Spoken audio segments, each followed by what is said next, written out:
How to move XRP from Uphold to Cold Wallet. Follow the instructions.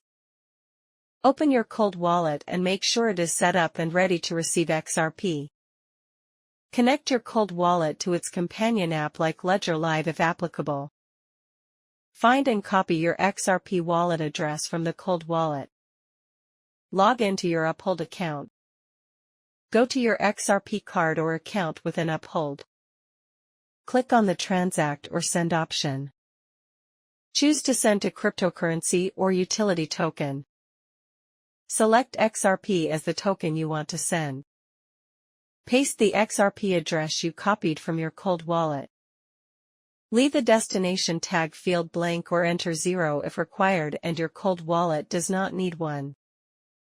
Enter the amount of XRP you want to transfer and review the details carefully. Confirm and send the transaction, then wait for it to appear in your Cold Wallet. Thank you for watching.